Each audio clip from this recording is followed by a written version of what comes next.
Okay, let's begin. C part,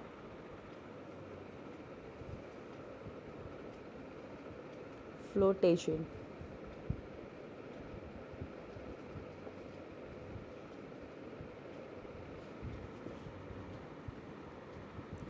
We all know that when the object is placed in a liquid, suppose this is the container and an object is placed here, okay,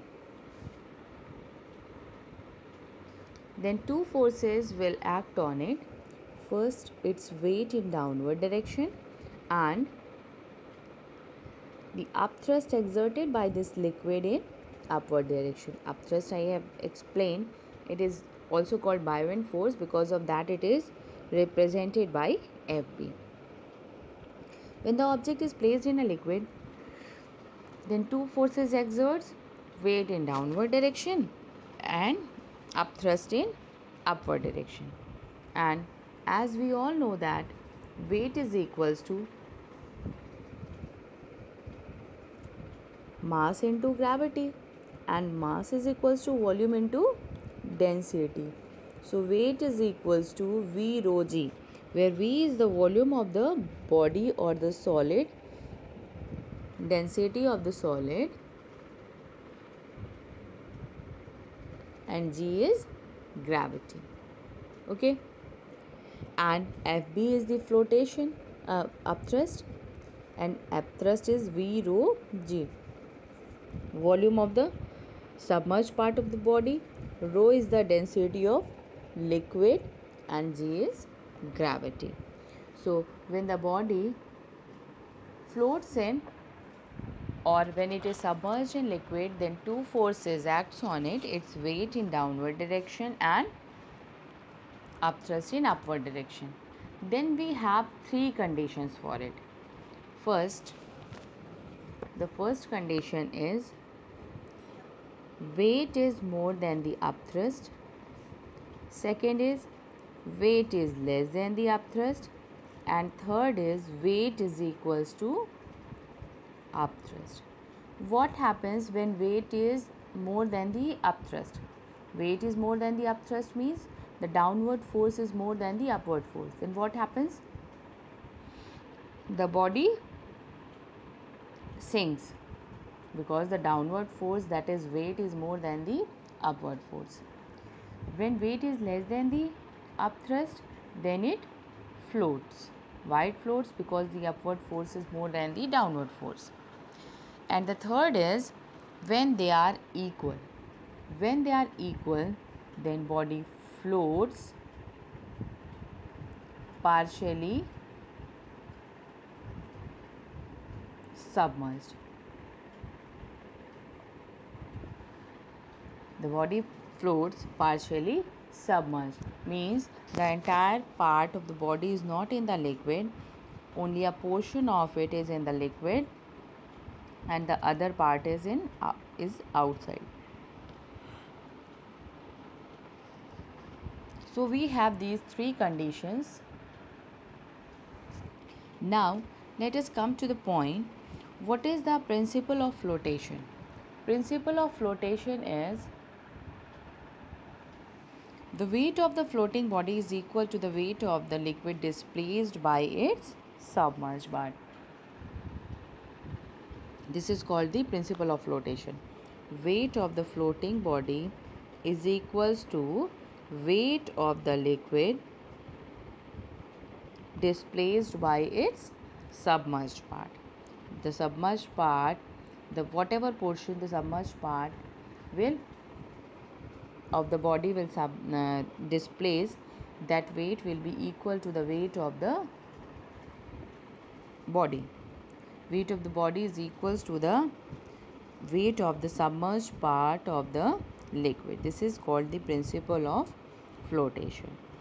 As we know that weight of the body is equals to the weight of the submerged part of the liquid, it means that weight is equals to upthrust. Weight is equals to upthrust. In place of weight, as I have explained here, weight is equals to weight of the volume of the solid, density of solid, and gravity. And FB is volume of submerged part. Let us, the volume of submerged part is small v. Rho L is the density, G is the gravity. So when G is cancelled out, then we have the formula Vs upon small v, weight of the solid body, is equal upon small v, weight of the submerged part, is equals to density of liquid upon density of solid. This is the relation between the volume of submerged part of a floating body and the density of liquid and the density of body. Okay, small v by capital V is equals to rho L by rho S by rho L, or we can write it small v by capital V.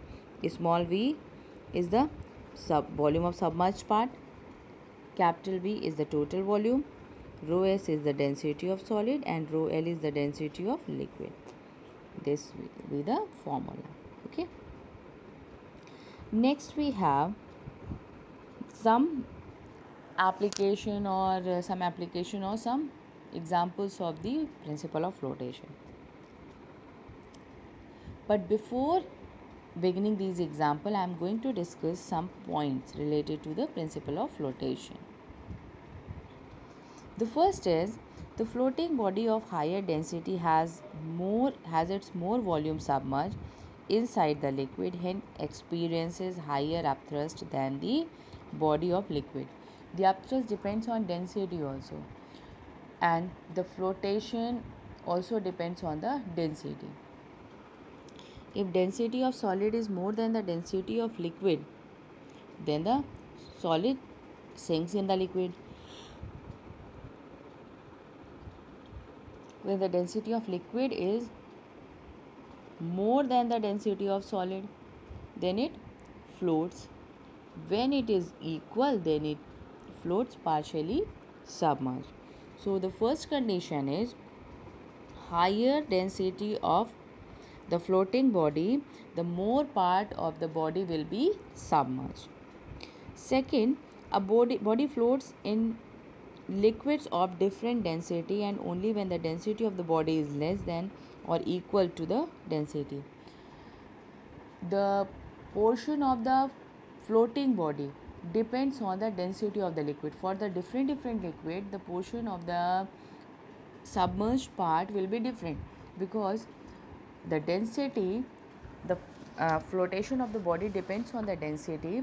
So the same solid, when placed in water, oil, spirit, or in any other liquid, you will see that the height of the submerged part will not be same, it will be different.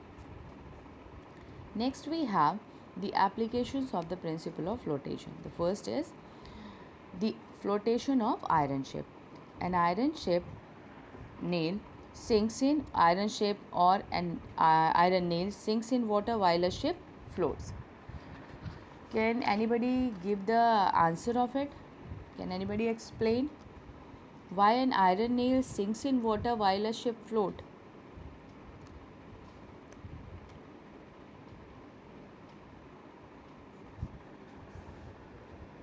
Can anybody give answer?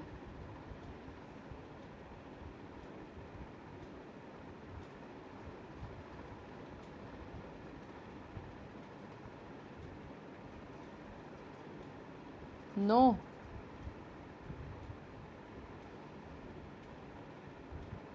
Toral?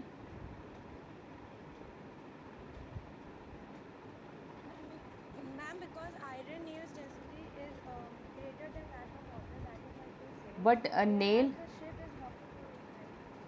हाँ, Ma'am, I'm talking about the principle. iron nail and iron ship both are made up of same material.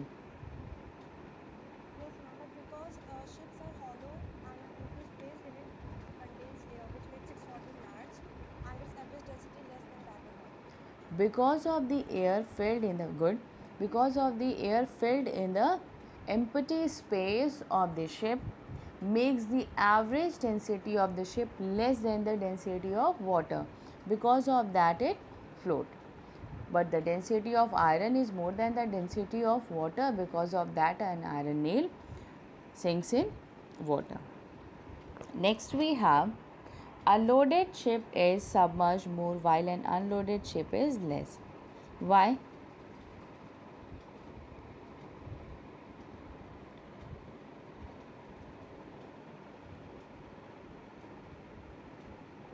Can anybody give answer?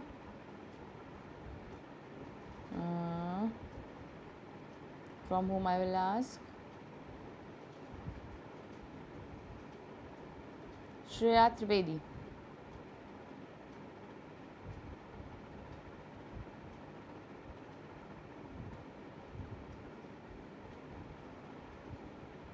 Shreya, give your answer. A loaded ship is submerged more while an unloaded ship is less submerged.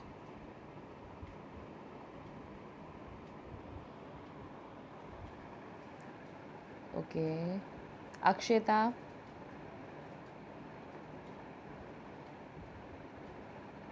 Akshita, I am audible.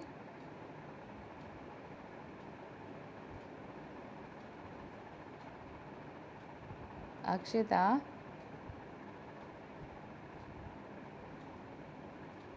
You have joined the class but you are not attending the class. Ma'am, when cargo is loaded on a sailing ship, its weight increases and that is why it sinks more in water. Okay, very good.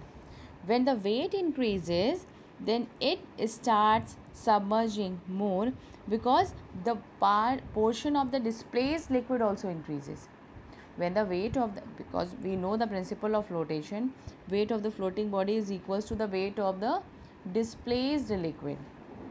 So when the cargo ship is loaded, then its weight increases, so the weight of the submerged part of the liquid and weight of the displaced liquid also increases. Because of that, it starts submerging more. A ship begins to submerge more as it sails from seawater to river water.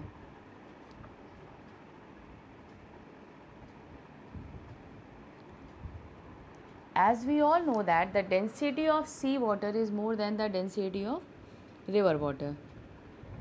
So, when a ship is sailed from seawater to river water, it means it is sailing from higher density towards the lower density. So, it starts submerging more when it sails from the seawater to river water. Next, we have the Plimsoll line. What is Plimsoll line? In the submarines, we had a line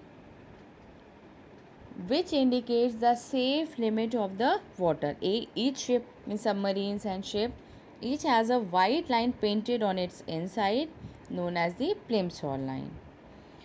When the water starts touching this Plimsoll line, then we can say that the safest portion of the water is entered in it.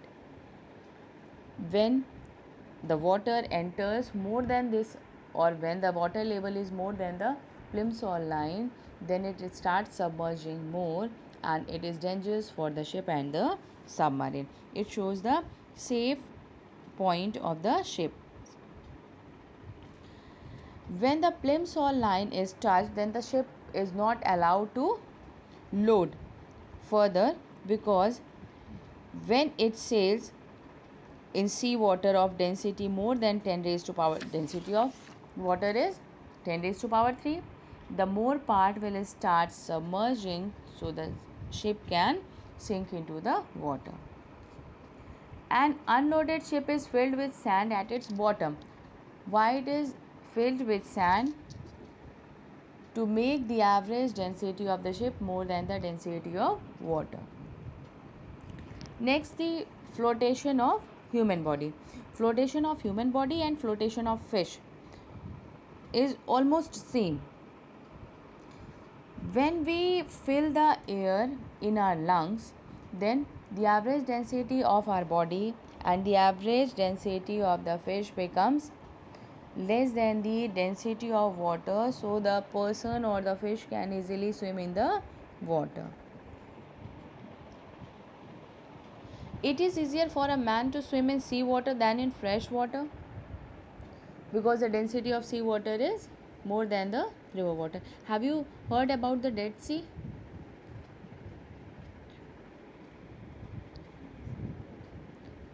What is that Dead Sea?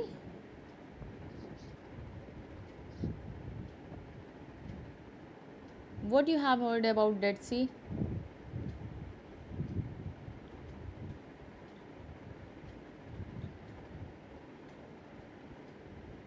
What you have heard? Ma'am, the Dead Sea is the densest sea, and Okay, we cannot sink down if you are over there. good. The density of Dead Sea is very high. Because of that, the object when thrown in the Dead Sea cannot sink, but there is no aquatic life in Dead Sea. The object cannot sink, but there is no aquatic life because of its higher density. Higher amount of salt is dissolved in it. Because of that, the aquatic life is not possible. Okay. Next is flotation of submarine and flotation of iceberg. Flotation of submarine. In submarine, there is a ballast tank. When it is open, then the water starts entering in it. Then, when the desired water is when the water start entering in the ballast tank, then the submarine starts submerging. When the desired amount of water is entered in the ballast tank, then it is closed and the submarine starts moving on that desired height. Okay. Flotation of iceberg. The density of iceberg is almost equal to the density of water, so it floats only with 1/10 part of it outside the water. Means 9 by 10 part of the iceberg is inside the water. When we see 1 meter height of the iceberg from the outside, then its 9-meter height is inside the water. Because of that, it is not easy to estimate as the height of the iceberg. That is why they are dangerous for the ship. No change in level of water on melting floating piece of ice. Can anybody know when you take a glass of water, okay, and you place a cube of ice, when it starts melting, the water level does not rise. You all have seen. If you have not seen, then you can make this experiment at home. Take a glass of water and place a cube of ice. You will see that the level of water will not rise. Why? When the entire ice is melted.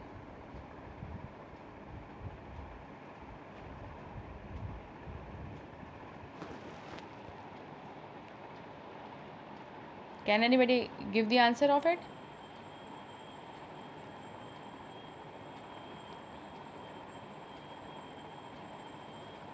Can anybody give the answer?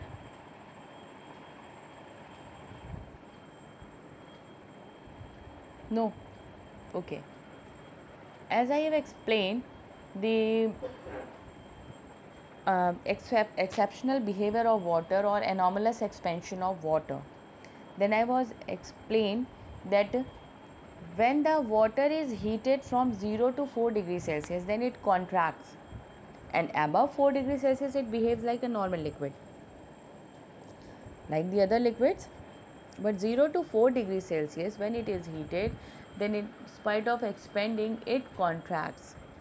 Because of that, when the ice cube is placed in water, then it starts melting. It means its temperature starts rising from 0 to 4. So in spite of expanding, it contracts. It occupies less space.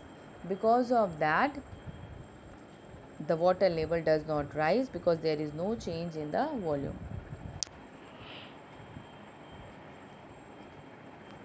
Next we have rising of balloon. Rising of balloon. The balloons are generally filled with hydrogen and helium, which is lighter than the air. So when it is filled with hydrogen or helium or some other light gases, then it start raising in the air. but after raising at a certain height, stop raising further. Why? Because at that point the density of the air and the density of that balloon becomes equal, so it stop rising further. Okay, so is there any confusion in any topic?